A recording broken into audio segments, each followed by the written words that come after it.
जिस तरह का बयान डॉक्टर बाबा साहब भीमराव अंबेडकर के खिलाफ किया है वो कड़े से कड़े शब्दों में निंदा करने लायक है। ये देश अगर आज 76 साल के अंदर यहाँ तक पहुँचा है, देश में एकता अखंडता है, देश की तरक्की हुई है, देश में बंधुभाव है, लोगों के बीच में प्यार है, मोहब्बत है, तो वो सिर्फ़ और सिर्फ डॉक्टर बाबा साहब अंबेडकर के संविधान की वजह से हुआ है। और उन्हें इस तरीके से पार्लियामेंट के अंदर जो कहते हैं कि टेम्पल ऑफ डेमोक्रेसी, जो हमारे लोकतंत्र का मंदिर है, वहाँ पर इस तरह के डॉक्टर बाबा साहब के बारे में बात करना मेरे हिसाब से निंदनीय है। इसके लिए पूरे देश भर में लोगों ने इसकी आलोचना करनी चाहिए, निंदा करनी चाहिए। और हम भी AIMIM पार्टी ने आज यहाँ पैठन गेट के ऊपर ये आंदोलन करके हमारी नज़र के अंदर अमित शाह क्या दर्जा रखते हैं, अभी हमने आपको थोड़ी देर पहले दिखाया उनको फूल का हार पहनाकर। फूल किस तरह के थे आपने भी देखा है उसमें। और उनका जब बाबा साहब के बारे में जो बयान दिया है तो उनकी कीमत हमारी नज़र के अंदर उसी की तरह हो गई जिसको हमने वो हार पहनाया है। दूसरा ये है कि RSS की और भारतीय जनता पार्टी की मानसिकता हमेशा से ही दलित विरोधी रही है, डॉक्टर बाबा साहब अंबेडकर के खिलाफ रही है, जातिवादी रही है, वो संविधान बदलने की भाषा करते आए हैं।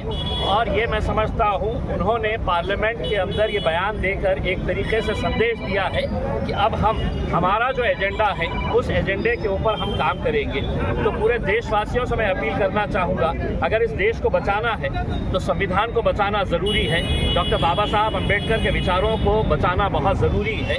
और मुझे ये कहते हुए बड़ा दुर्भाग्य महसूस कर रहा हूँ मैं कि आज पूरा देश भले ही अमित शाह के खिलाफ रास्ते के ऊपर उतर आया है, लेकिन वो दलित समाज जो डॉक्टर बाबा साहब अंबेडकर के समाज से ताल्लुक़ रखता है, वो जब भारतीय जनता पार्टी को जिताने के लिए, उन्हें सत्ता में बिठाने के लिए 500-500 रुपये और 1,000 रुपये में अपने बाबा साहब अंबेडकर के विचारों को बेचने का काम करते हैं, तो जो हाल जनता पार्टी को सत्ता में बिठाने का काम कर रहे हैं उनकी भी निंदा उतनी ही होनी चाहिए।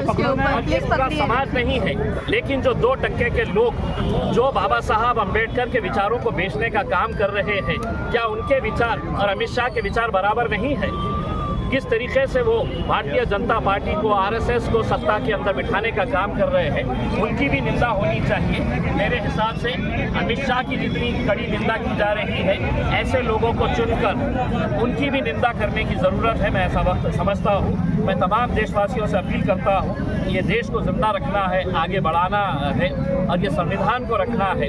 देश उसी वक्त रहेगा जब बाबा साहब के अंबेडकर जी का संविधान रहेगा करके। तो संविधान को बदलने की जो कोशिश नरेंद्र मोदी साहब, अमित शाह और भारतीय जनता पार्टी RSS कर रहे हैं, उन्हें किसी तरीके से हमें नाकामयाब करना है और ये देश को मजबूत बनाना है। गुंडागर्दी का जो खेल खेला जा रहा है, हम उस भीड़ की घटना की भी निंदा करते हैं जहाँ पर उस मराठा समाज के सरपंच को किस बेरहमी के साथ मारा गया।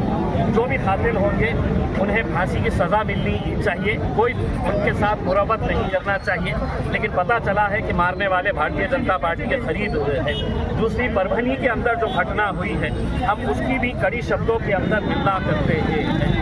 आज पूरे देश भर में जब ये संदेश चला जाता है लोगों को कि ऊपर बैठे हुए हमारे जो मालिक हैं, चाहे वो अमित शाह हो, नरेंद्र मोदी हो या यहाँ पर देवेंद्र फडणवीस, अगर यही संविधान के खिलाफ जा रहे हैं तो कोई सड़क चलता हुआ आदमी परभनी के अंदर जो संविधान का जो तोड़फोड़ किया है और उसके बाद जो घटना हुई, हम उसकी पूरी निंदा करते हैं और सरकार से ये अपील करते हैं तो कितनी भी कोशिश कर ले, इस देश के अंदर संविधान भी रहेगा, डॉक्टर बाबा साहब अंबेडकर के विचार भी रहेंगे। Thank you.